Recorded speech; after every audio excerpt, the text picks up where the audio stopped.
তো আজকে আমি বানানো আপনাদেরকে শেখাবো, যেটা হচ্ছে কি মিষ্টি দই, এবং সহজ পদ্ধতিতে এবং দুটো উপকরণ দিয়ে, শুধুমাত্র দুধ মানে লিকুইড দুধ আর হচ্ছে কি চিনি দিয়ে। তো কীভাবে বানাই সেই প্রসেসিংগুলো আপনাদেরকে দেখাবো।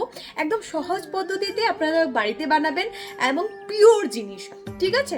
তাছাড়া আপনারা ঘরে যখন বানাবেন, বানিয়ে খেয়ে আমাকে রিভিউটা দেবেন যে হ্যাঁ আপনারা মানে কীরকম লেগেছে। সেটা একদম ফুল প্রসেসিং, একদম আমি স্পিড করে দেবো, কিন্তু একটু কাট করবো না। তো চলো বানানো স্টার্ট করি। আর এই ছোটো ছোটো ক্লিপগুলো বা ছোটো ছোটো পয়েন্টগুলো আপনারা মনে রাখতে হবে, কাজেই আপনারা সব কিছু হবে, ঠিক আছে? তো প্রথমত মাটির হাঁড়িটা ধুয়ে আমি রৌদ্রতে দিয়ে দেবো। আর রৌদ্রটা আজকে ভীষণ উঠেছে। তো আর এখানে হচ্ছে কি টক দইটা আমি পুরোটাই জলটা পুরো করে নেব, ঠিক আছে? তারপরে আমি কড়াইটা গরম করে একটু অল্প সামান্য আমি জল দিয়েছি। আর এই জলটা দেওয়ার কারণে দুধটা নিচে লাগবে না, ঠিক আছে? এখানে আমি আমুল গোল্ড দিয়েছি আর আমুল তাজা দিচ্ছি।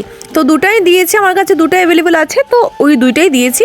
দিয়ে যেইভাবে আমি হাতাটাকে আমি যেইভাবে করছি সেইভাবে তেমনভাবেই করবেন। আর দেখুন দুধটা কীভাবে দিয়েছিলাম, এখন ঝাঁকটা উঠে গেছে। আর এখানে 2 কাপের মতো আমি চিনিটা দিয়েছি, ঠিক আছে? আর এবং আপনারা ঘরে বানাবেন, বানিয়ে খাবেন। আর তাছাড়া রৌদ্র যদি না থাকে তাহলে আপনারা কি করবেন, রৌদ্র যদি না থাকে তাইলে আপনারা মোমো স্টিমারে স্টিম করেও খেতে পারেন, ঠিক আছে? এখানে গুঁড়ো দুধটা আমি অল্প গুঁড়ো দুধটা দিয়ে দিচ্ছি, এবং গুঁড়ো দুধ দেওয়ার কারণে একটু টেস্টটা আলাদা লেভেলের লাগবে, কাজেই আমি এই গুঁড়ো দুধটা দিয়ে দিয়েছি। দিয়ে আমি ঘুলে এইখানে দিয়ে দেবো, দিয়ে সঙ্গে সঙ্গে এটা নাড়বো, ঠিক আছে? না নাড়লে নিচে পুরো লেগে যাবে, কাজে আমি নাড়বো, ঠিক আছে? আর এইভাবে এই যে কতটুকু ঝাঁক উঠেছে দেখতে পাচ্ছেন। আর এই সাইড করে আমি কি করব, চিনিটাকে ক্যারামেল করে নেব, ঠিক আছে? এখানে অল্প জলটা দিয়েছি, জলটা দিয়ে নাড়বো আর হালকা স্টিম রাখবো, ঠিক আছে? এখানে চিনির কালারটা চেঞ্জ হয়ে এই কালারটা হয়েছে, একটু গাঢ় কালার হয়েছে। এখন আমি গরম দুধটা ঢেলে নেব, অল্প অল্প করে ঢালবো। আর প্রথমত দেওয়ার পর এটা পুরো শক্ত হয়ে যাবে, আর শক্ত হওয়ার সঙ্গে সঙ্গে আপনারা ভয় পাবেন না। আর এটা না পরে যখন গরম হবে তখন এটা মেল্ট হয়ে যাবে, আর কালারটা দুর্দান্ত আসবে। এখান থেকে আমি আবার ট্রান্সফার করে আবার সেই দুধের মধ্যে ঢেলে দেবো, ঠিক আছে? সম্পূর্ণ দুধের মধ্যে ঢেলে আবারও জাল দেবো। আর দেখতে পাচ্ছেন কতটুকু দুধ ছিল, জাল দিতে দেওয়ার পর এতটুকু হয়েছে, ঠিক আছে? আর এখানে ঝাঁজটাও অনেক বেশি হয়েছে, ঠিক আছে? এখানে এরকম করতে করতে দেখো কতটুকু কমে গেছে দুধটা। আর যেভাবে আমি করছি না এইভাবে করবেন। দেখুন সাইডে দিয়ে আমি করছে, এটা করে নিচ্ছি। আর তারপরে আমি কি করব, এই মাটির হাঁড়িটা ধুয়ে রেখেছিলাম, রোদে খুব ভালো করে শুকিয়ে গেছে। এখন আমি এটার মধ্যে টক দইটা লাগিয়ে নেব, খুব বেশ ভালো করে টক দইটা লাগিয়ে নেব। আপনারা বাড়িতে বানাবেন এবং বানিয়ে খাবেন। আর এই যে গরম দুধটা আমি নামিয়েছিলাম, অনেকক্ষণ হয়েছে। আর এখানে আমি 10 মিনিট আমি মানে 10 গণেছিলাম যে আমি 10 সেকেন্ড পর্যন্ত আমি রাখতে পারি কিনা আঙুলটা। যেহেতু এটা রাখতে পারিছি, এই টেম্পারেচারে আমি টক দইটা ভালো করে ফেটে ওটা দিয়ে দেবো। দিয়ে আবার ভালো করে এটাকে আমি একদম নাড়িয়ে একদম মিশাবো, ঠিক আছে? খুব ভালো করে নাড়তে হবে। এবং দুধের কালারটা এতটাই পরিমাণে সুন্দর হয়েছে, বুঝতেই পারছেন।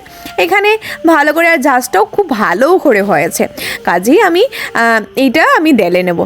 আর এইটা না একটু ভালোভাবে দেখার জন্য আমি বেরিটা মানে ওই কী বলে ওটার কিসের বেরিটা ছিল ওটা আমি ঠিক বলতে পারছি না, এরকম করে রেখে দিয়ে অ্যালুমিনিয়াম ফয়েল দিয়ে ভালো করে রেখে দিয়েছি। একদম এত পরিমাণে রোদ্দুর আর উপরে করে নিয়েছি। এখন হচ্ছে কি রৌদ্রতে দেবো, এবং রৌদ্রতে কত সময় লাগবে সেটা অবশ্যই পরে জানাবো।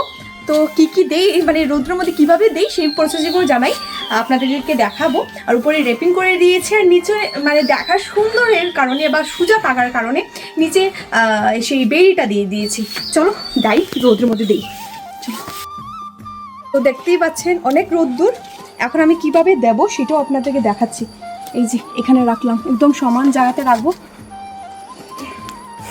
তারপরে এইভাবে একটা ব্ল্যাঙ্কেট বিছিয়ে নিয়েছি, যাতে রৌদ্র তো অনেকটাই পরিমাণে, আর যেহেতু এটাকে একদম রৌদ্র লাগবে, এখানে ছোট্ট একটা দিয়ে দিয়েছি, এখানেও দিয়ে দিয়েছি, ঠিক আছে? আর এখান থেকে তুলে এটাকেও সমান জায়গাতে রেখে দেবো। আর সমান থাকার জন্য নিচে সেই বেড়িটা দিয়েছি, এখানে একটা হাঁড়ি দিয়ে দিয়েছি, আবারও আরেকটা দিয়ে দেবো যাতে গরম থাকে একদম। আর আসবো বিকেলবেলা, এবং বিকেলবেলা এসে দেখবো কত দূর অবধি হয় আর কত সময় লাগে আমার। ঠিক আছে, একদম রোদ্দুরে রেখেছি আর 2টা ব্ল্যাঙ্কেট দিয়ে রেখেছি। তো রোদ্দুরে দিয়ে এসছি, তো এখন ঘরে যাব। এত পরিমাণে রোদ্দুর, কাজেই ভাবলাম যে এই দইটা বানানো যাক। অ্যান্ড এই দইটার প্রসেসিং একদম শর্টে আপনাদেরকে দেখিয়ে দিয়েছি, এবং 6 থেকে 7 ঘন্টা যদি আপনারা রোদে রাখেন, এবং এখনের যেই রোদটার যে আছে সেখানে যদি যেভাবে আমি রেখেছি সেইভাবে যদি করেন, টেস্ট অ্যান্ড কোয়ালিটি এত দারুণ হবে। তো চলো যাই। শেষ। তো এখন দেখবো, এখনো হয়নি।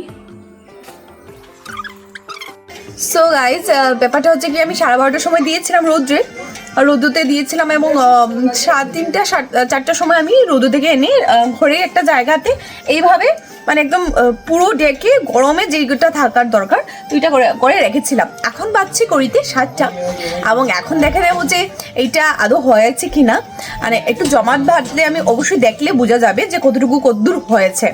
সো এখন এটা খুলে দেখবো, যদি হয় তাইলে আমি ফ্রিজে নিয়ে রাখবো, আর যদি না হয় তাইলে তো আরো 1-2 ঘন্টা থাকবে। ঠিক আছে, চলো করি।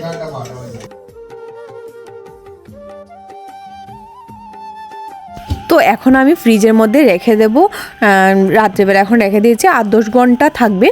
আর কালকে সকালে আমি প্রথমত আমাদের গোপাল ঠাকুর আছে, প্রথমত ঠাকুরকে দিয়ে তারপর আমরা খাবো। তো বাবা এখানে ঠাকুর দিচ্ছেন, তো বাবাকে বললাম যে একটু গোপালকে দেওয়ার জন্য, সব ঠাকুরকে দেওয়ার জন্য। তো এই যে দেখো কত সুন্দরভাবে এই দইটা বসেছে, দেখতে পাচ্ছেন?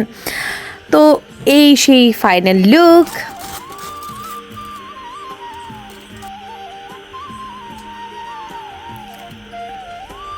আর উপর থেকে দেখার সৌন্দর্যের জন্য বাদাম একটু ছড়িয়ে দিয়েছি, আর রোজ পেটালগুলো দিয়ে দিয়েছি। আপনারা চাইলে দিতে পারেন, না দিতে পারেন, ঠিক আছে?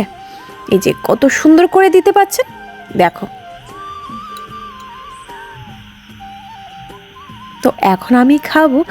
ও মাই গড, সত্যি দারুণ হয়েছে, এত টেস্টি হয়েছে।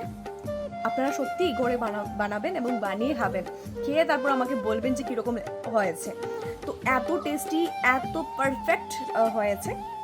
তো আজকের এই যে আমি যে বানালাম, আপনাদেরকে শেয়ার করলাম দইয়ের রেসিপিটা, আপনাদের কীরকম লেগেছে অবশ্যই একটি কমেন্ট করে জানাবেন। ভালো লাগলে অবশ্যই লাইক, শেয়ার অ্যান্ড কমেন্ট করতে ভুলবেন না। অ্যান্ড ফেসবুক থেকে দেখলে অবশ্যই ফেসবুক পেজটা ফলো করে দেবেন, এবং ইউটিউব দেখলে অবশ্যই ইউটিউব চ্যানেলটা সাবস্ক্রাইব করে দেবেন। Thank you so much.